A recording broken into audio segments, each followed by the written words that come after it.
Good evening. Good evening, everyone. Thank you so much for coming out. I'm Charlotte Tillman, the Chief Academic Officer, and I want to welcome all of you to our Pupil Progression Community Informational Meeting. I know that's a long title. For those of you who are joining us live virtually, thank you so much for tuning in tonight. Just to kind of set the expectations for this meeting, this is really about informing the public and the community about what pupil progression is, and also an opportunity for the community and our families, our partners, to give us some feedback on certain things. So it's really about just learning more about the pupil progression, the why behind it, and so on and so forth. Now, this year was a different year. I'll just preface it by saying that, because this is the first time that I've seen in running pupil progression in my previous roles that we didn't have any recommendations or suggestions. I'm going to tell you why I think that was. Because we have so many things coming down from Bessie and from the State Department to where people are trying to digest what's happening there. So we didn't have any recommendations this year. But here's what we wanted to do. We wanted to talk to the community about highlights or reminders of things that took place last year to make sure y'all have a good understanding of those whys, if that makes sense. All right. So again, welcome. Thank y'all so much for joining us. So the first thing I want to do is, I'm a teacher at heart, so I want to just kind of poll you all to see, what is it that you all know about the pupil progression plan? So I'm going to pass some stickies around, and if you don't mind, you want to participate? I'm going to pass them out. Oh, thank you, ma'am. All right, so if you don't mind, let me know if you need a pen. I think I got an extra one somewhere. I do. And then what I want you to do is just, you don't have to write a novel. So just tell us what you know. And then if you'll come over and you're going to stick it over here on the entrance ticket poster for me. So what do you know about the pupil progression plan?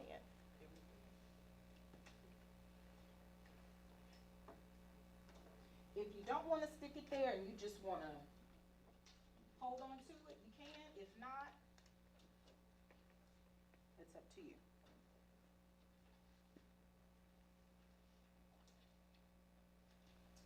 Do some wait time.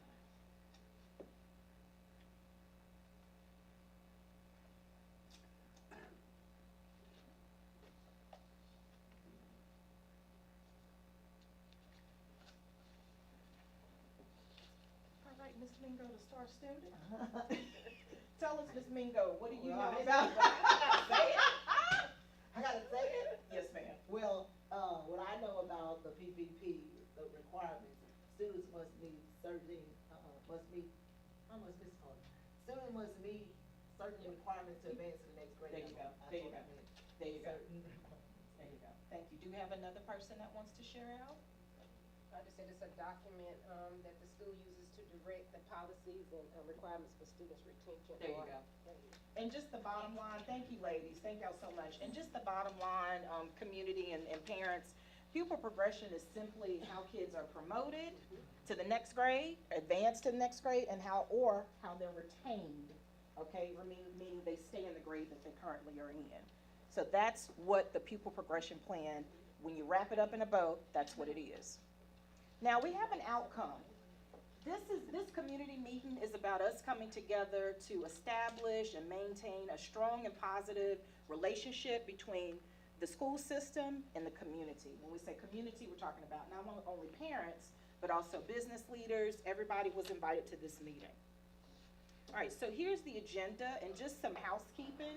So you had a couple of things. You signed in here. Thank you so much for giving us your email address. You have your agenda, you have your exit ticket, and then you have the actual copy of the 25-26 pupil progression plan. For those of you joining us online, you can go to our website to pull up the pupil progression plan for this current school year. So with our agenda for today, of course, we've signed in, I've done the welcome, we've done the entrance ticket.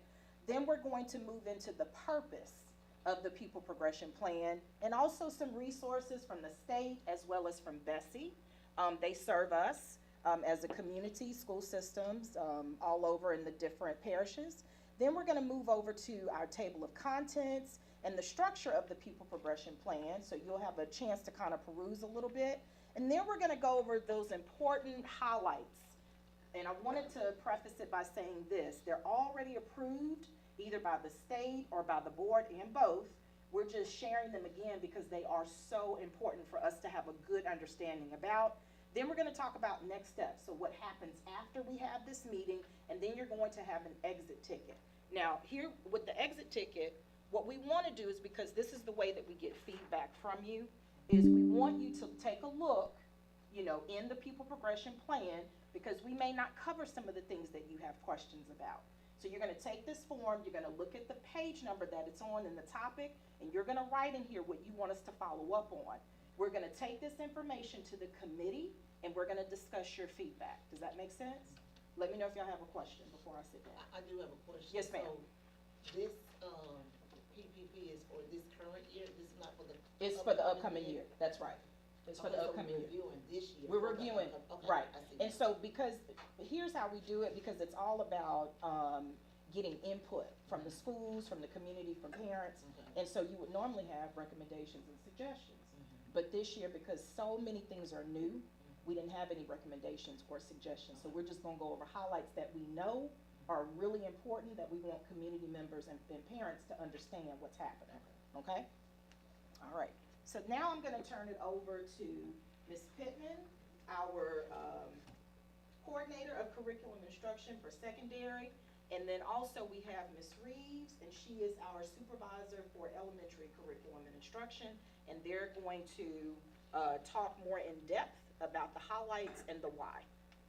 Okay? All right, you're welcome. Mr. Chairman, and we're glad to see y'all here.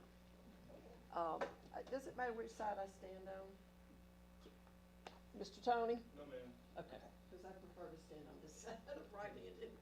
I'm gonna read to you, through these slides because this is being recorded and it is live too, but I wanna be sure that we cover everything. And the next slide is the purpose of the pupil progression plan, and it's also in your copy there. The pupil progression plan is a vital document containing information that relates to student placement, attendance, promotion, retention, remediation, acceleration, and other policies aligned to BESE, Louisiana State Board of Elementary and Secondary Education, and LDOE, Louisiana Department of Education.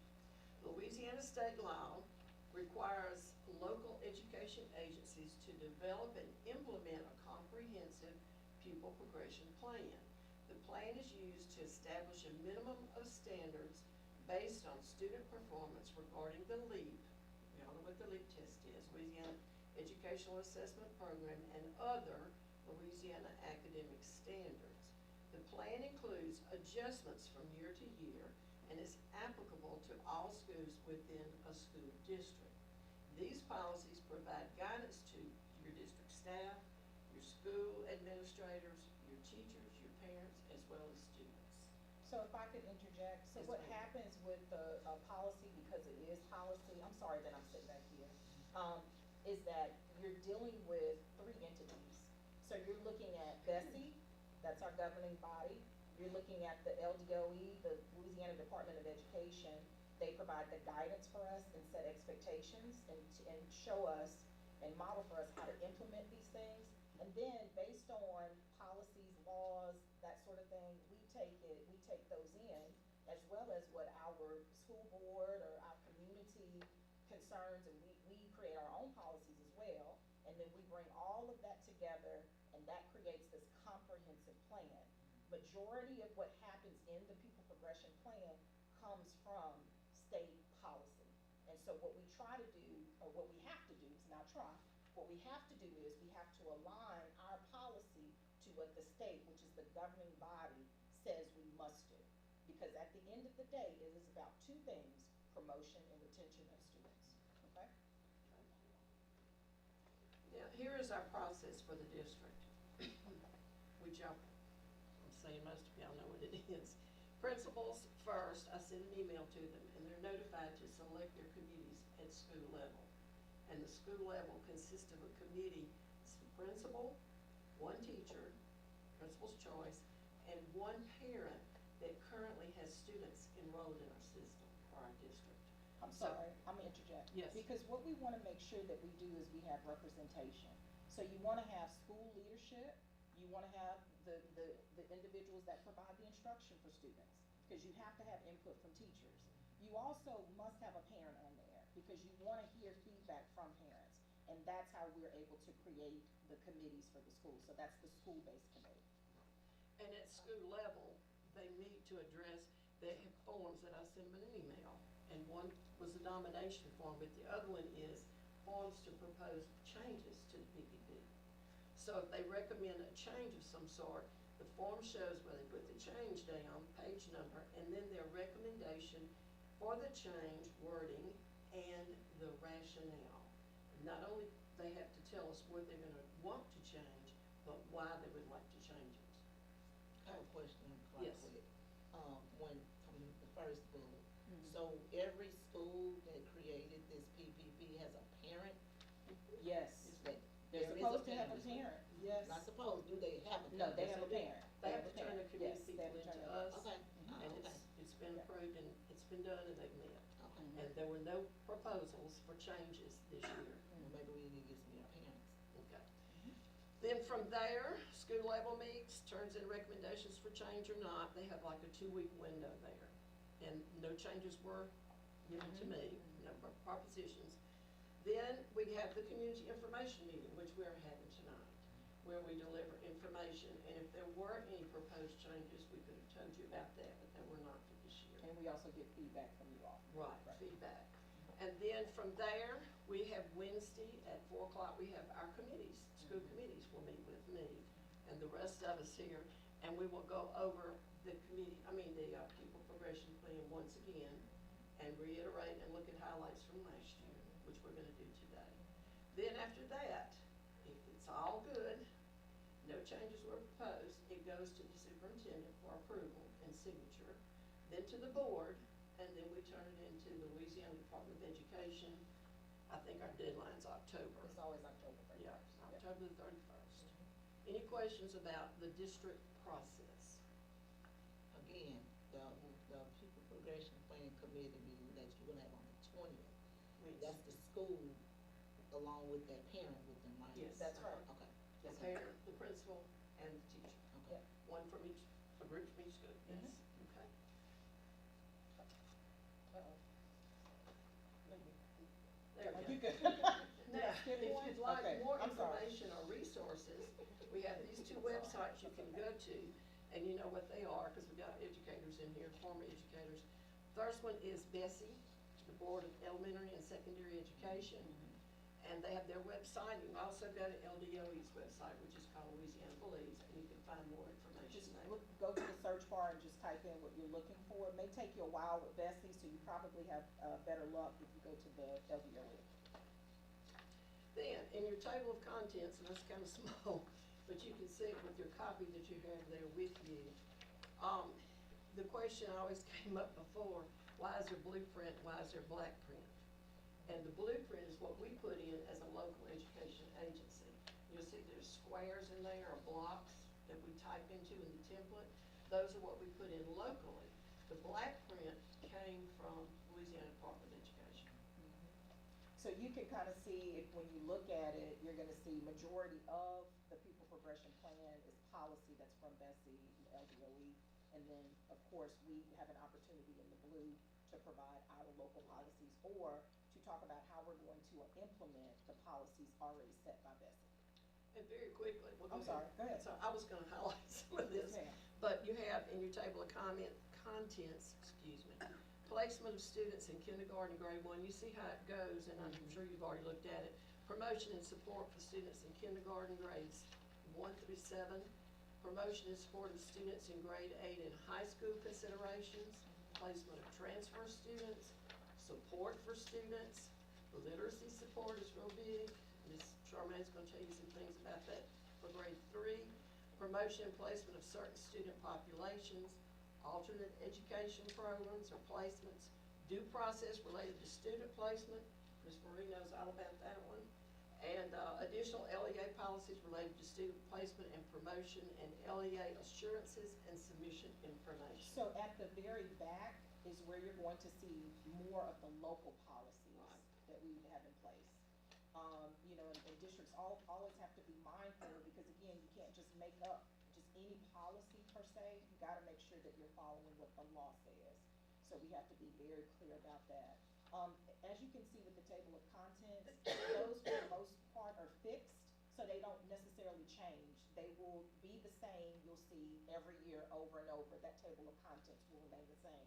What may be different is the page number that it's on, because the school systems, whatever the policy that comes down from Bessie, we have to make a determination on how we're going to implement such policies. So we may have a lengthy way that we're gonna do things. It may be, brief or abbreviated. So that's why I'm saying that the page numbers could change. But the structure and the topics, for the most part, will not. And then, this is just talking more about the changes in update process. The LDOE distributes a template to LEAs during the month of July to reflect any changes that were made at the state level. If changes are made at the state level, it comes to us in a template form in black print, and then we can't change anything for LDOE. That's their changes, we have to go by their policy. We don't get that until July. You don't get the know. template, so if I can template. interject. So Yes. what will happen with different policies, and for the most part, that's coming down from Bessie, for the most part, the state will update us on those things that are coming when it pertaining to pupil progression, right? And so we would have known about it, like when Ms. Yeah. Reeves talks about the third grade retention and promotion policy, we knew that that was coming up. They had already said, as a state, this is going to be a change, this is the law. So we knew in the template that we would get in July, because we've already had our meetings, that was already going to be in there, if that makes sense. I'm trying to explain to y'all so y'all can see how this process works. It's very structured. It's a certain way that we have to do things. But as Okay. changes come about from LDO, Right. we are notified. We are of it. It's not notified, just like right. it hit you in July. That's right, that's We right. know, but the template is not released Right. until then. Right. Okay. I've already gone over this part. Okay. Now, we're gonna get into, we're right on time, Ms. Sherman. We're gonna have 2 reminders about what we changed last year. And these were 2 areas we thought might be confusing somewhat. So we're gonna start with Ms. Reeves, and she's gonna talk about grade 3 promotion and retention policy. Yes, I'm ma'am. gonna interject. So Yes. let me explain. We say board approved. So when you look at the elementary level reminder, that is a law. That's a policy from Bessie. When you look at the secondary level reminder, that is a local policy. Okay? All right. That aligns to the expectations from the State Department. All right. It's so great to have y'all join us tonight. I'm going to talk about, or it's not nighttime yet. It's still evening. It feels like nighttime. I don't think they have your handout yet, did you? Not yet. Not yet, okay. I'm gonna give it to them. So I'm gonna talk about Act 422, which is a 3rd grade promotion. This is from the state that has been added. It was added last year to our pupil progression. Act 422 prohibits promotion to 4th grade if a student scores at the lowest level of the literacy screener, that's well below. The policy only applies to students in traditional public schools. Public charter schools are not included in this. So the literacy screener is Amplified Dibble's 8th literacy screener, and it assesses phonemic awareness, accuracy and fluency within connected text, and reading comprehension. It's given 3 times a year. It's given in the beginning of the year, the middle of the year, and the end of the year. But the end of the year score is what they use with this promotion policy. So the end of the year benchmark is in April. So they get that the whole month of April. Students who score well below are given intervention, some additional support, then they get a second attempt to take it. That's at the end of May. So next week, those students that scored well below will get a second chance to take this screener. If those students still score well below, then they can go to summer school, which we will provide for them for 3 weeks. Yes. Then at the end of those 3 weeks, they get a third attempt to take it. If at that time they still score well below, they will not be promoted to the 4th grade. Unless their lead scores come in and they score mastery in ELA, then that is a way for them to move on to 4th grade. Act 22 is an addition to grade 3 promotion requirements that are in the current pupil progression plan. It's not in place of. So our requirements in the pupil progression plan remain for 3rd grade along with Act 422. I'm going to give y'all a copy of a parent flyer You want me to pass it out? so that y'all can read more information on it. It's also can be found on the literacy website on the LDOE. Has a literacy section and it has all the information about this. And our principal, Natasha Otis at Central, also has several parent meetings throughout the year to explain this to parents. She makes calls to parents and she also puts this on social media so that they know what's coming up and what screener's coming up and what the students should be practicing and prepared for. So last year it was new. This year most parents are well aware of this requirement. Do y'all have any questions about that? So I wanted to interject, and then if y'all have questions too. So this is really a huge push for the state of Louisiana around literacy. What we found is Louisiana has been struggling specifically in literacy and numeracy. So you're going to see a huge push around what we're doing for the foundational grades, because we know by the time students get to 3rd grade, they should be reading to learn, not learning to read. And what we found, unfortunately, in the state of Louisiana throughout, is that we had so many students that were struggling by the time they got to 3rd grade, which is why the emphasis now has been put on what we're doing to support them and to ensure before they move on to the 4th grade that they're reading on grade level. Now, there are other things that will take place. There are certain things that will happen for students that are a part of our special populations. There are things called waivers. I think the handout speaks to that, but they have multiple times again to pass this assessment. And so it's a good thing for our state in terms of putting the emphasis on why reading is so important. So I just wanted to share that with y'all. I do have some questions there. So this is this come down from the State Department? Yes. And it's not, and it's just for public schools, but not public charter schools? That's correct. So with us having this knowledge, and I know by the time they get to 3rd grade, if they're struggling with reading, they're really struggling. So my question is, before we get to 3rd grade, what are we doing at Bird Avenue to prepare these kids by the time they get to 3rd grade? Because 1st grade, we should be really, really pushing literacy, because I know that when these kids get to 3rd grade, it's hard for them to catch up because we have to keep moving. Everything is moving such a rapid pace. What are we doing to prepare them for this? Because I just know some kids that are struggling at that age level. And I'm busy asking Bird Avenue, what are y'all doing to help push these kids so they're ready when they get to 3rd grade? You know, I'm just very concerned, and I know this is coming down from the state, but I would love to just talk to the state and ask them, you requiring this, what are you doing to prepare our kids for this? And I think this is where our kids are lacking at. When they get to 3rd grade, they're struggling so hard, so we pushing them on, and I know now they're saying they're gonna fail. But when how often were they gonna fail? So if they fail this year because of this screener, so if next year the same thing happen, they're gonna fail again? No. I know that age, we gotta bump them on, and this is my issue is, when we move them on, they're still moving on in a deficit. So when they get to 4th, 5th grade, when will they ever catch up? I know we're implementing summer school for 3 weeks, that ain't not enough, but I just feel like when a child starts falling that far behind, when do they ever catch up? And then they're gonna go into high school, and then I have noticed that when kids are lacking in reading and math, when they get in high school, the behavior's out of whack, because they are really dealing with, I can't read, I'm embarrassed, I'm gonna act out so I can get up out of this classroom. That's something that I noticed, that not just Bogalusa, I'm just talking about nationwide, these is how kids behave. So my question would be to Bessie or whoever required this, which I think is something we need, because kids we need to know what they know.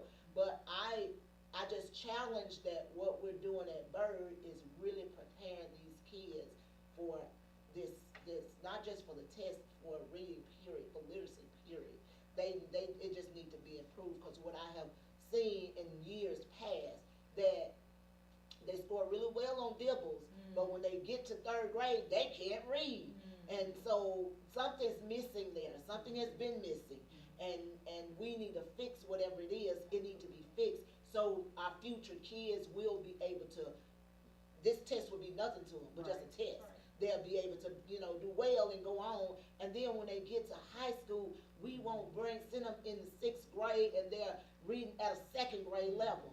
We need to fix it, and whatever is a problem, I don't know what it is, but whatever it is, it's something that we need to identify, and that's why I really wanted to see what was happening in the lower level, lower grades, to see, what we need to fix to get these kids ready, because, I mean, what I've heard at Central, these kids are struggling, and so if they're struggling, they had to be struggling before they got there, so, that's just my.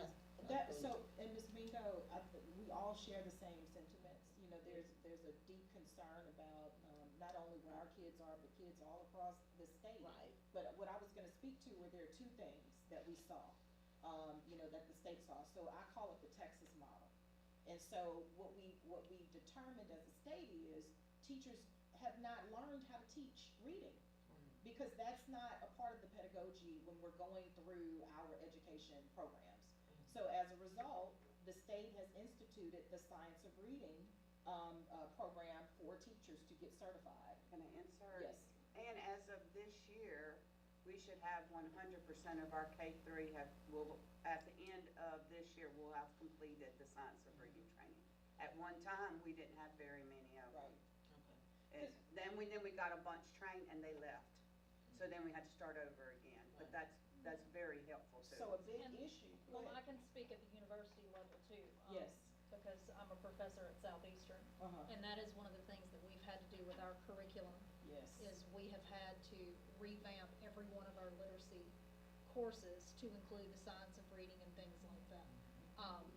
Professors were doing it on their own, Yeah. but they didn't really have the resources to do it, so they were piecemealing things that they had used when they went through letters training 100 years ago. So that has improved. We're putting out students that are better prepared for that, to address some of that. Absolutely. But I We do do have- know in our pupil progression, and this kind of piggybacks off of what you said, Felicia, I noticed in the pupil progression, it says that an individual literacy plan will be developed in grade 3 if they do not meet acceptable, performance. And my question was gonna be, well, what are they doing in first and second? Right. But my next question was, what about math? Because it Right. only speaks about literacy, and I know that there is such a large push on literacy. Uh-huh. But what are we doing with math? They're starting that right There's a now. numeracy now. There's a numeracy plan, so it was, let me come over here. And it's not just for the lower grades too. it's So- literacy program. Because I know it takes a while for the state to does. come around to Yeah. mandate it, and we Yeah. know it's coming, but They just did literacy first and now they're. they always do. And now they're And then doing they're like, math. oh, well, they can't do math, and then we sink all this in math, but we know it's coming, we know our kiddos are struggling.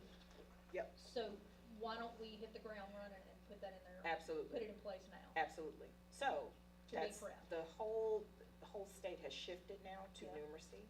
And so now you see the numeracy of the math certifications. So they started with the foundational grades, and now they've moved up to the junior high grades or the middle grades, to where teachers have to go through a math institute. Now this year, the leaders have to go through the institute. Right. Because we gotta get the top fixed Right. before anything can happen in the classroom. Because we gotta be able to coach teachers around mathematical practices. And unfortunately, a lot of, teachers, they don't, go to school for math. It's normally literacy, ELA, social studies, maybe even science, but math is where we struggle. So the state recognizes that. So as a result, it is a concerted effort for the whole state to align and for us Right. all to get this training. And so that's what you see. So you see the institutes, the trainings, as well as the interventions that we put in place, the MTSS, RTI, Response to Intervention was the old name for it. So we have the things in place, we just had to make sure everything was aligned, if that makes sense. And so now that we know what we know, now we have to be consistent about it. So that's where we are. Okay? Thank y'all for those questions, good questions. Yes, ma'am. You remember how, Ms.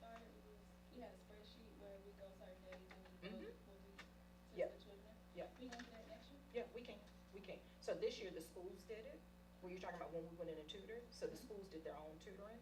So yeah, we're all gonna have to have boots on the ground again. Yep, yep. Yes, ma'am. Our next one is the secondary level reminder, and this is early release for high school students. I have a handout on that one for you. And this is in the pupil progression plan. However, the bottom of this paper tells you why early release is a good thing. A good thing. Oh, that's neat. Thank you. I'll hand Shelley one. And if you don't mind, I'm gonna read the highlights on this page to you. First of all, what is early release? If you're familiar with that, early release is as a senior, you get to leave school early during the day because you have met all those requirements, which I'm gonna read to you in just a minute. But you have to have at least 5 courses before you leave, okay? It's not leave at lunch, you have to have 5 classes before you can leave. All right, looking at the top, the part that is in the pupil progression plan says to qualify for early release, students must meet the following criteria: have passed all of the requirements of LEAP 2025 and met one of the or more of the following. They can do completed advanced industry-based credentials, are currently enrolled in the necessary course to obtain one, or they can do participation in an approved work-based learning or internship program. And the third choice was obtain composite ACT score of 20 and one of the following here: either earn 6 dual enrollment credits with a C or better, or earned a sub-score in math on the ACT of 25 and above, or English 26 and above. I'm gonna give you a minute to look at that and see if you have any questions. So this is for next school year as well. I Yes. remember this past school year, parents were very upset about this because they felt that they were not informed it in time. And maybe it's like it's now, they didn't come to this meeting and they didn't know about it. And they didn't, whatever the process of communicating with them, they're saying that they did not get it. And I do know that it need this information, if it's gonna be for next school year. I know that when we had a meeting at the high school, they did mention it then, but still, again, a lot of parents were not there. Well, let me say this too, and I brought a copy up there. They have a course choice booklet at the beginning of the year. They meet prep week, they'll get it, but when school starts, they meet with each grade level, 9, 10, 11, and 12 in high school. They give them the course choice booklet, and what we have to remember is early release as a senior, you have to request it. Now, they're told what the stipulations and the criteria are, and if they meet that and turn in a request form with the guidance counselor, then they can get a So, release. okay, and I'm asking these questions because my grandson's a senior next year. Okay. And my question is, when they meet with these guidance counselors, they need to make sure they inform parents of this. Absolutely. Because, and I'm not saying that they didn't, but what I'm saying is sometimes people get busy and Yes. forget, and then that's when the chaos happens. That's right. So we wanna make sure that they may have to have a checkoff list, I said this, because it's gonna be important and it's going to cause havoc when a parent comes in and says, but you didn't tell me that. Gotcha. And we're gonna share what you are sharing with With us today, us. or asking with the committee on Wednesday. Yes. Everything that you brought up, we will Yeah. share with them, your concerns. And not only the parents, are the students, because are the students informed of this? Gotcha. Because, I mean, if they are informed in the beginning, they already know I'm not gonna be able to leave. So it early. probably needs to be, what I'm hearing is a layered approach of communication. Yes, Yes. absolutely. And multiple times that it's communicated, so not just Right. once or twice, Yes, but it's coming from all directions, so that Right. everybody is clear on what the expectation is. right. Yeah. Any other questions? Okay, you doing okay? Now, It's the first. next steps and exit ticket. Oh, we don't? We're moving right along. Okay. What are the next steps? And I've kind of already gone over this with you, but starting at the top of the list, next step. The district pupil progression plan committee will meet this Wednesday here from 4 to 4:30, and they will discuss highlights from this community meeting here. And you're getting ready to get a form where you can fill out so we can share it with them. The pupil progression plan will be submitted to Dr. Hurst for approval. It will be voted on by the school board at a school board meeting sometime during late summer or early fall. and then would be submitted to LDOE by October the 31st, and then it will be posted on our website for Bogalusa City School District. Any questions? Before, I have a question before we move on. I'm Okay. back on this early release. Yep. And my question is, I know these are the requirements, but who created these requirements? Because I guess I look at it as a senior, and I've met all the requirements to graduate, Right. and I don't need to be at school all day because I got all my credits. So I may not hit the ACT score. I may not have the advanced, what is that, IBC. I may not, my grandson does, so I'm just telling you that. But my question is, I just wanna be able to support parents when they, cause they're going to ask me these questions. That And list of so- requirements is what the state said you need to do to be considered But I college thought or this was career what- ready. But I thought this was a Bogalusa decision. This Like, is a Bogalusa decision, but For early this release. section right here is what the state says you need to be considered college and career ready. What we're saying is, we don't want them to leave the school without being college and career ready. Right. So we don't think that you necessarily need to leave early, cause we're not doing our job if you're not gonna be college or career ready. So it's the school district's decision, basically. Based on And there's several other There school usually districts that states do the same thing, but we're not doing our job if we're not, Okay. we're not doing our job if we're not setting you up to either be ready to have a job or be ready to get into college. Okay. And so we're getting you ready to do one of the two, Okay. either by having the scores to get into college or by having the credentials to get a job. Okay. If we just let you go without having either one of those, then we're not preparing you for life, which is what our job as a school system is. So we need to do a better Does that job with make sense? communicating. Yeah, through the okay. school level. I think what what would be my problem as a high school senior is, I done met the requirements, but you wanna give me some classes like something I really don't need, so I'm supposed to stay at school. I'm just thinking like a child would think, like a high school student would think, that I'm gonna stay at school. I'm just gonna give y'all some problems, cause I'm ready to go home. I mean, and I get it as a parent, I get what you're saying. I understand that we want them ready for college, we want them ready for a career. That's 100%, I get it. But as a child, all I'm hearing is, I done met all the requirements and y'all keeping me here for what? But if we have something that, those classes that when they're gonna stay, that they're having classes that's preparing them for a career, not just putting them in anything, they're in a class that's preparing them for a career, I don't think you will have a problem from a student. I just think that we need to think like that. If you didn't meet these requirements, so you gotta be here the rest of the day. Let's put you in a class that's gonna prepare you for a career, or for getting you ready for college, or you are weak in this area, that we're gonna let you take these classes to prepare you for it. That's the only thing that I think that as a student, I'll be like, well, I ain't met nothing, I wanna have a job when I leave here. At least they put me maybe in something like, carpentry or something that I know that's preparing me to get a job, or something. I just think that with our community and with our kids that we're serving, that we need to be better. I mean, all of them, majority of our kids are not going to college, let's just be realistic. We hope all of them will go, but realistically, majority of our kids are not. So I think that we need to be pushing that they gotta stay because you didn't meet these requirements, but we're preparing y'all for this job that they may have, Amazon, any kind of position that's gonna help you in the future. That's how I feel like as a parent, you can sell that to me anytime, oh, he gonna graduate and we'll have these credentials, have this certification that he can go into a job, yeah, you're gonna stay in school all day. So that, I just think that we need to think outside the box when it comes to that. Please share that on your Oh, I'm sorry.